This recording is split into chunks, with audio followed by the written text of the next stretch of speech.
This is the Georgia Farm Monitor.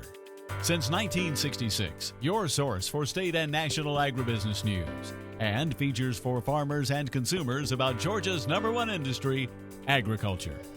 The Georgia Farm Monitor is produced by the state's largest general farm organization, the Georgia Farm Bureau. Now, here are your hosts, Ray DeLessio and Kenny Burgamy.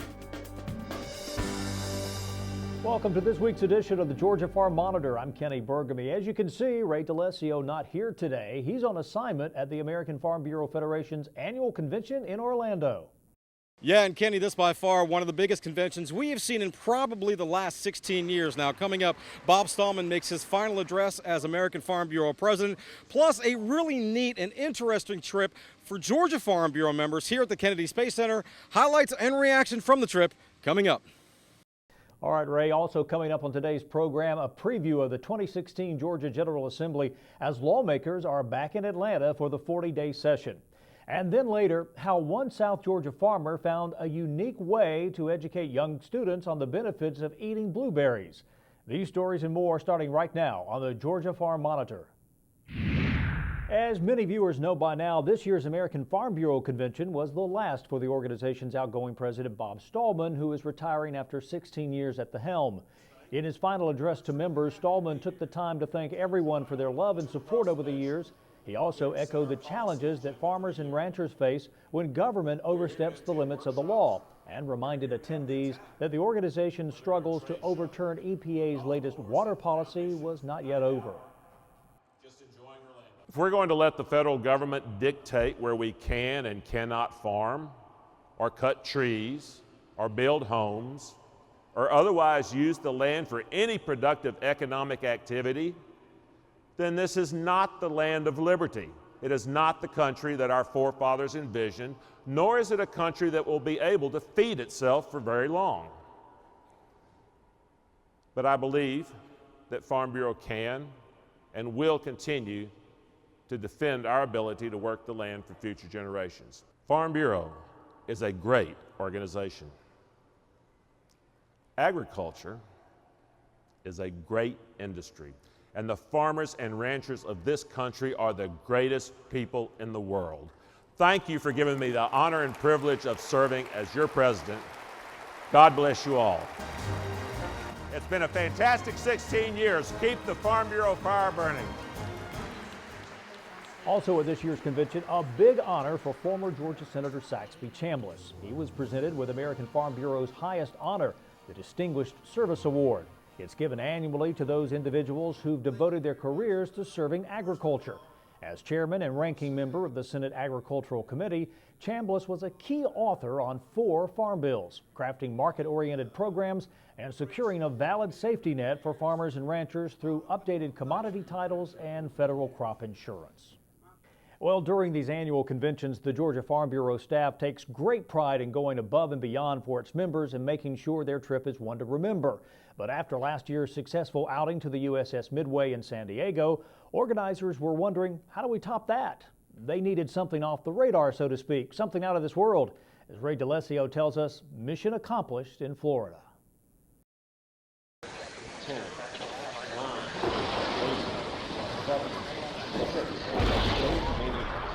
A little known fact is that fewer than 550 men and women have ever flown in space. Some of them, like Bob Springer, flew more than once. In 1989 and 1990, Springer spent a combined 10 days in space on both the Shuttle Discovery and Atlantis, which now hangs on display at Cape Canaveral. On this day, however, his assignment to share all of his experiences with Georgia Farm Bureau members. What we've done in the space program transcends so many different areas.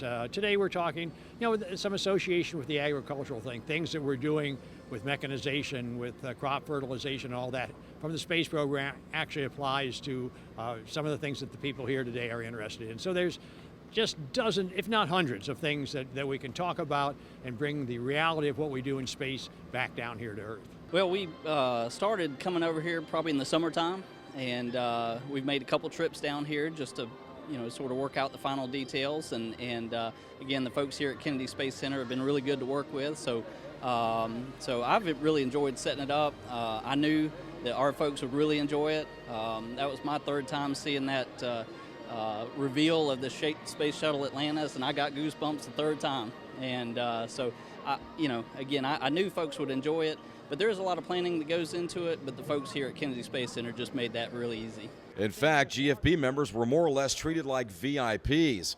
The sights and sounds included a bus ride to famous launch pads, a recreation of the Apollo missions, NASA headquarters, an up-close look at the shuttle Atlantis, which made 33 missions to space, and if that wasn't enough, how about lunch with Bob Springer?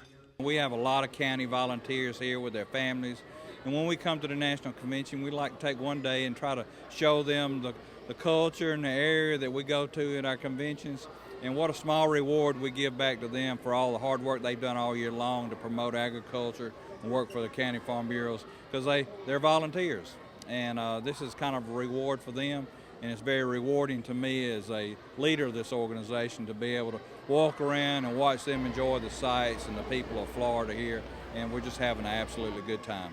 This is my first trip down here, and it is very interesting to work for an aeronautical company like Gulfstream Aerospace and to be able to come down here and see some of the things put into place that has taken us out into space, and some of the partnerships that actually Gulfstream has had also with NASA. I think it's more than I expected. I wasn't expecting to see the Space Shuttle Atlantis that we're currently standing under right now on display for everyone to see. What I'm impressed with is the interactivity they have for the children here, for school-age children that come down here and be able to interact with all of the items that we have that were on the Space Shuttle is very interesting. And who would have known that in addition to all the cool buildings and artifacts, the Kennedy Space Center is quite the agricultural habitat. We're talking bald eagles, Florida panthers, over 300 species of birds, and of course, gators. Lots of gators. This is a very, very ecologically diverse area, 220,000 acres, or 220 square miles, of land here, and very, very ecologically diverse. And we're working very, very hard to protect it and keep it pristine, because there's wildlife here you just don't find anywhere else on the planet. So it's very, very important, and the people here, both aboard the Kennedy Space Center, the Cape Canaveral Air Force Station, as well as the local community, very, very involved in that and very, very interested in preserving what we have here. In Cape Canaveral, Florida, I'm Ray DeLessio for the Georgia Farm Monitor. All right, Ray, thank you so much. We'll have more from the National Convention on next week's program. Now, still to come on the Georgia Farm Monitor, we'll take a look at the National High School Rodeo Association and some upcoming events. That and much more when we come back.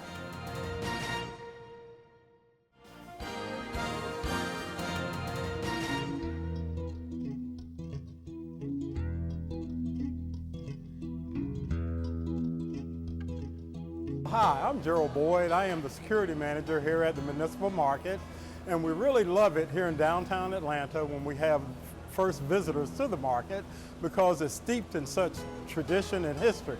People are so amazed that this facility has operated as the Municipal Market of Atlanta for more than 90 years. As a matter of fact, Atlanta established this farmers market in 1918 on land that had been cleared by a huge fire that swept through the city the year before. Farmers could bring their livestock and produce here to sell to city dwellers, creating a market. It was always an instant success, and history tells us the first year or two, it just operated as an open-air market. And then pretty soon, it was enclosed underneath a huge tent, giving it a circus-like atmosphere. May 1st of 1924, the Municipal Market of Atlanta opened to the public.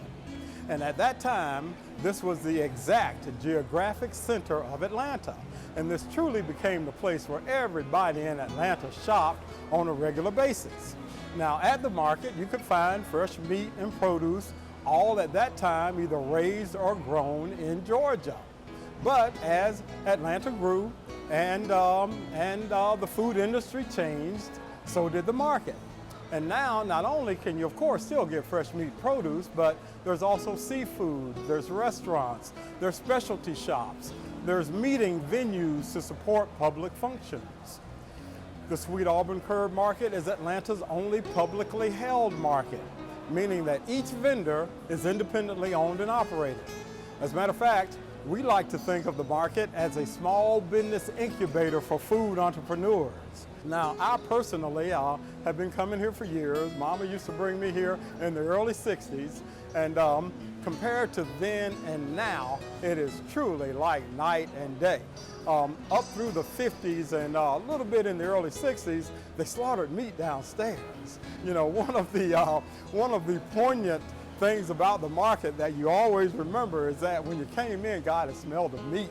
You know, maybe not so pleasant. You know, there were times when there were sides of cows hanging up, there were chickens and running around, there were squirrels and rabbits hanging up. But thank God health regulations changed. So now there's none of that. But now when you come in, you can only smell the sweet aromas of maybe Miss D up front, her popcorn, her triple popcorn, the cheese, caramel, and butter. You got to try it. You know, the bakery up front, the triple cheesecake, the double chocolate is just really something to behold. But now those are all the flavors that you smell now coming into the market. Back way in the day, through the 30s and the 40s, Saturdays was embraced as market day. We again want Saturdays to be market day, where visitors like yourself and others really come and enjoy the historic building, where we really feel like our customers and our vendors are a true reflection of the essence of the city of Atlanta itself.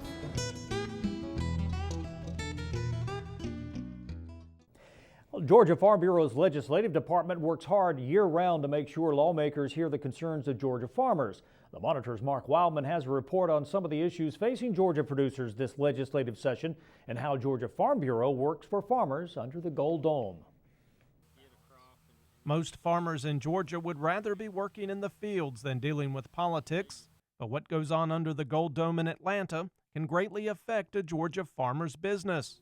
In Macon, Georgia Farm Bureau's Legislative Department Director Jeffrey Harvey and his staff stay connected with lawmakers to make sure they understand farmers' concerns on many key issues. What we do in our department is essentially twofold. We help assist our members in developing Farm Bureau policy, and then on the other side of that, we take that policy to Atlanta and to Washington and work with our elected officials and try to implement those policies and further those positions and Farm Bureau's positions.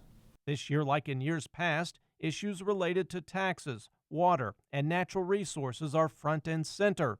Along with those issues, the department works hard to stay on top of any new issues that may come up during the session. We will be at the Capitol every day during session. We have a presence there every day they're in, and we monitor, and that's our job as a legislative department to monitor and report back to the members what's going on while the session is in. Over the years, farmers have benefited greatly from Georgia Farm Bureau's involvement at the Capitol. Well, some of the biggest issues and issues that we enjoy working on, tax-related issues that actually put money back into farmers' pockets. Conservation use, the CUVA program, which is a priority issue of ours this year. Just trying to maintain that program. It was passed back in the early 90s. It helps provide preferential treatment on property taxes, which is a huge asset to farmers receiving help on the property tax bills.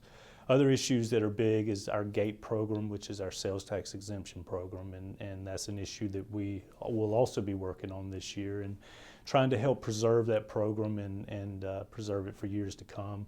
Georgia producers are very fortunate to not only have a strong Georgia Farm Bureau legislative department, but are also fortunate to have lawmakers who understand the importance of Georgia's #1 industry. We've got a very receptive legislature, governor, speaker, lieutenant governor, that's very receptive to agriculture and really wants to help us.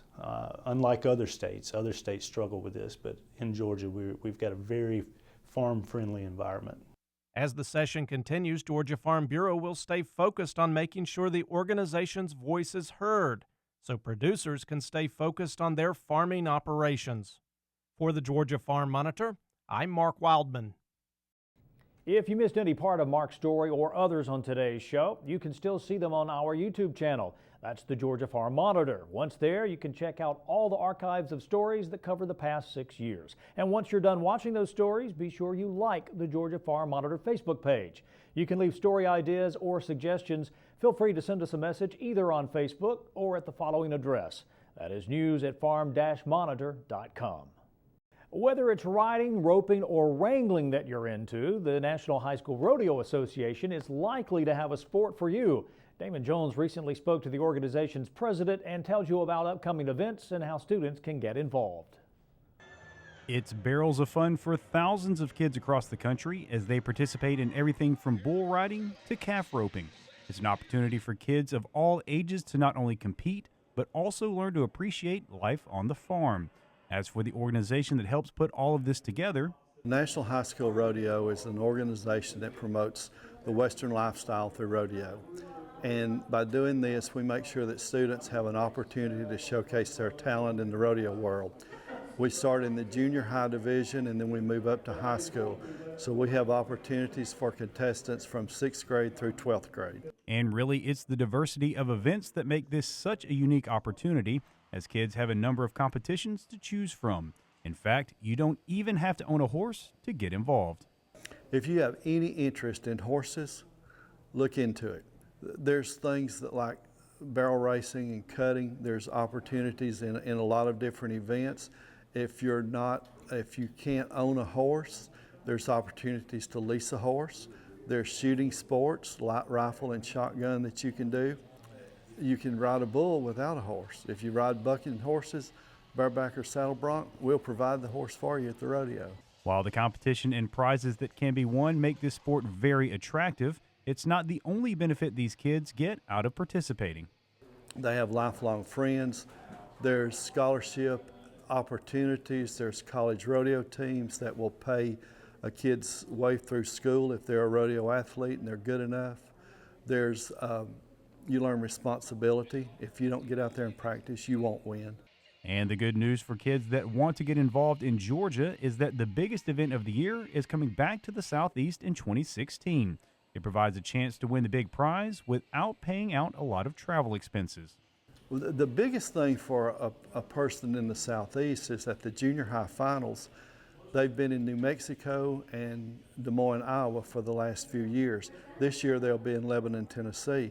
It's a short drive up to Lebanon, Tennessee. You'll save a lot of money and you get to go to nationals. And getting involved has never been easier, as representatives from the organization are set up all around the state.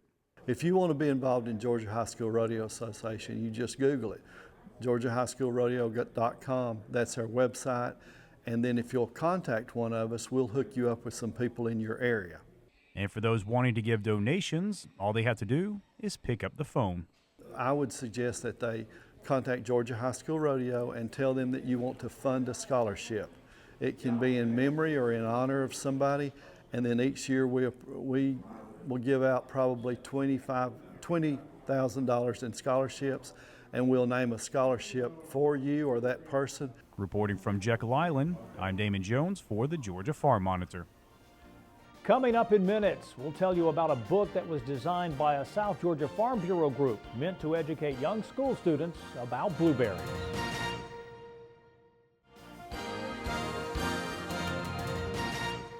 USDA will help farmers and ranchers provide food and habitat for monarch butterflies in the Midwest and southern Great Plains. The Natural Resources Conservation Service will invest $4 million next year to help producers attract monarch butterflies back to their natural habitat. So those are the 10 states that, again, are in the heart of the migration route. And recognizing, again, these are traveling species, so we want to make sure that they have the right food species that they can feed on, that they can get that energy that they need to continue their path. NRCS will help Midwest and southern Great Plains farmers and ranchers plant milkweed and nectar-rich plants to attract these pollinators. They are a key component to that contribution to crop production. And so we feel that we need to introduce the right plants and the right species to enhance the return of the increase of the monarch and stop the decline. In addition to attracting monarch butterflies, Jordan says it's hoped other pollinators will be attracted by the planting efforts. Along with the benefits of monarch, they also provide benefits to honeybees and other native bees that contribute significantly to the pollination process. Monarch populations have decreased significantly over the past 2 decades, in part because of the decrease in native plants like milkweed, which is the sole source of food for monarch caterpillars. Landowners interested in participating in the program should contact their local NRCS office. For the U.S. Department of Agriculture, I'm Bob Ellison. Many of you have heard about a new children's book that is designed to educate young readers about blueberries and their nutritional value. What you may not know is about the effort of a number of people within the Bacon County Farm Bureau that contributed to the book's success. Brandon Wade is a third-generation blueberry farmer and the Bacon County Farm Bureau's Young Farmer Chairman. He can now also put the title of author on his resume. And well, it took a long time to think about it, and finally came up with an idea, because the challenge was, how do you make an educational book fun for children? So we came up with the idea of Billy Blueberry. I said, you make a fictional character, but you can have everything else be true to how it actually is, so that at least they get their mind thinking about probably where things come from. At the recent GFB convention on Jekyll Island, I caught up with Brandon. He told me he had volunteered to write the book because he had plenty of information that he wanted young people to know about blueberries, how they're grown, and the benefits of eating that fruit. I have trouble getting things down to the simplest form, let's say. I'm more of a complicated type person, so I had trouble condensing down all the facts that I felt necessary to the book down to a children's scale. So I met with several of the ladies on the women's committee, and we got the book tailored down to what felt more right for children. Brandon Wade is quick to point out it was a collaborative effort in putting the book together with a number of people in the Bacon County Farm Bureau and a local artist. Because I work on the blueberry farm full time, it was hard for me to try to find the artist. So the office secretary went on a manhunt for the proper artist and got them all to submit artwork back in. And so she actually found the artist for us. And then they've helped me, if we had to get literature together to go out to try to get sponsorships, and they helped me get all the paperwork together, all the forms for that, so we could accomplish that. And then even further on the selling side, because I don't take any of the profits, they manage all of the business side of it. So they handle all the money, they handle the sales tax, and they have their own ID for that. So that's where they've really been a tremendous help.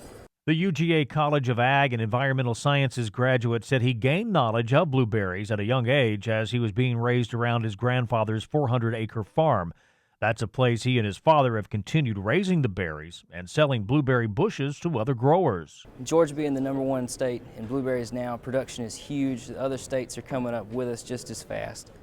Somebody's got to eat all these blueberries, and if people don't know about them, if they don't eat them when they're younger, they're much less likely to eat them when they're older. So if you make a lifetime consumer when they're young, or a consumer when they're young, they'll be a lifetime consumer. Brandon admitted he may not be finished writing books either.